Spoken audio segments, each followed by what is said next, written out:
வணக்கம். ஒரு தொகுதியோட வெற்றி தோல்விய எது முடிவு பண்ணுது? மக்களோட நம்பிக்கையா இல்ல சும்மா அள்ளி வீசுற வாக்குறுதிகளா? வாங்க, இத புரிஞ்சுக்கிறதுக்கு தமிழ்நாட்டுல இருக்கிற ஸ்ரீரங்கம் தொகுதிக்குள்ள கொஞ்சம் ஆழமா போய் பார்க்கலாம். அங்க இருக்கிற நம்பர்ஸ், அந்த புள்ளி விவரங்கள் நம்மகிட்ட என்ன சொல்ல வருதுன்னு பாப்போம். ஸ்ரீரங்கம் சொன்னாலே எல்லாருக்கும் கோயில், காவேரி இதெல்லாம் தான் ஞாபகத்துக்கு வரும். ஆனா அது மட்டும் இல்ல. இந்த மண்ணோட ஆன்மீகமும் விவசாயமும் தான் இங்க அரசியலோட உண்மையான ஆணிவேர். வாங்க, முதல்ல அந்த அடித்தளத்தை நாம சரியா புரிஞ்சுக்குவோம்.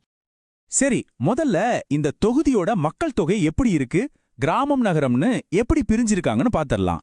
ஏன்னா இதுதான் இங்க இருக்கிற மக்களோட தேவைகளையும் அவங்களோட கனவுகளையும் முடிவு பண்ணுது. நம்மளோட இந்த அலசல் கிட்டத்தட்ட 3,47,000 மக்களோட ஆரம்பிக்குது. இது 2011 சென்சஸ் படி எடுத்த கணக்கு. ஒன்னு மட்டும் ஞாபகம் வச்சுக்கோங்க, ஒவ்வொரு நம்பருக்கு பின்னாலையும் ஒரு மனுஷனோட கதை இருக்கு. இப்ப இங்க ஒரு முக்கியமான விஷயத்த நீங்க கவனிக்கணும். பாருங்க, 62% மேல மக்கள் கிராமங்கள்ல தான் வாழுறாங்க.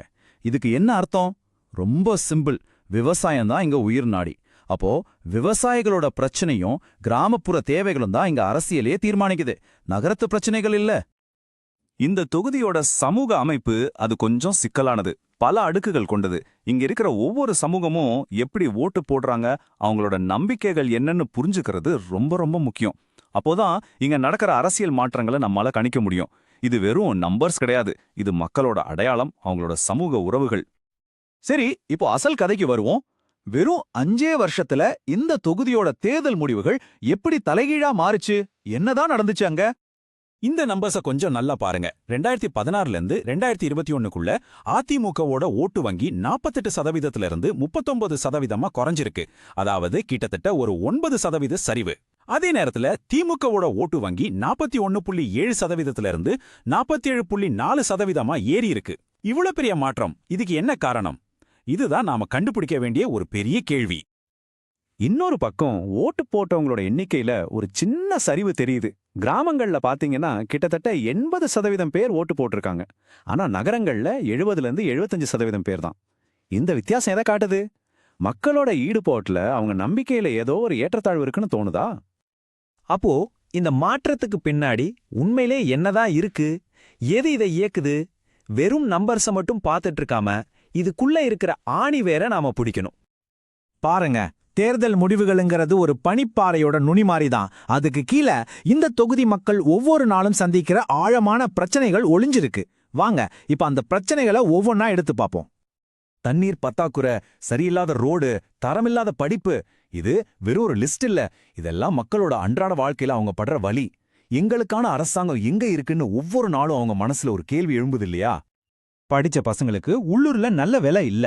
இதனால அவங்க தங்களோட குடும்பத்தையும் சொந்த ஊரையும் விட்டுட்டு வெளியூருக்கு போக வேண்டிய ஒரு கட்டாயம். இது ஒரு தலைமுறையோட கனவை சிதைக்கிற மாதிரி இல்லையா? இப்போ வாக்காளர்களோட மனநிலை ரொம்ப தெளிவா மாறிடுச்சு.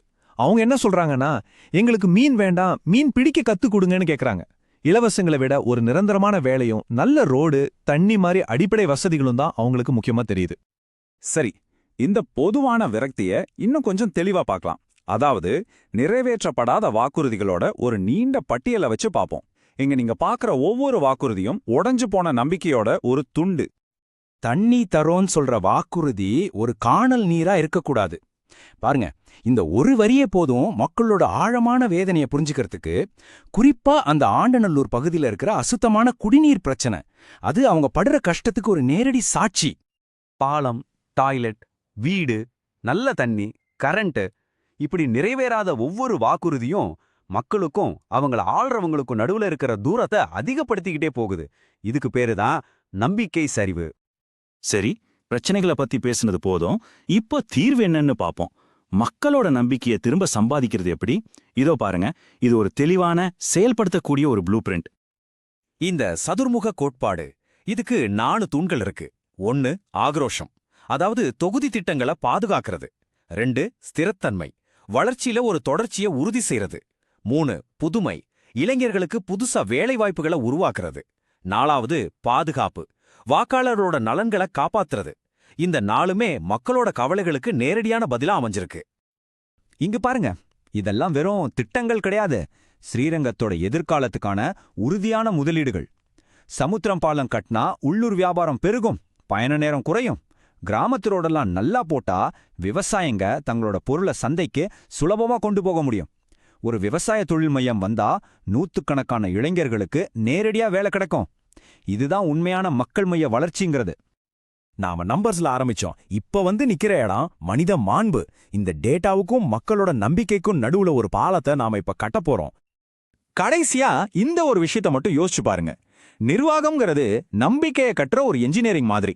அதோட அஸ்திவாரம் எங்கெல்லாம் பலவீனமா இருக்குன்னு இந்த டேட்டா நமக்கு காட்டி கொடுக்குது. தேர்தல்ல ஜெயிக்கிறத விட மக்களோட மனசுல இடம் பிடிக்கிறது தான் உண்மையான வெற்றி. இந்த சிந்தனையோட உங்களை விட்டுட்டு போறேன். அடுத்த தேர்தல்ல உங்க தலைவர் எதை கட்ட போறாரு? வெறும் கட்டிடத்தையா இல்ல நம்பிக்கையா?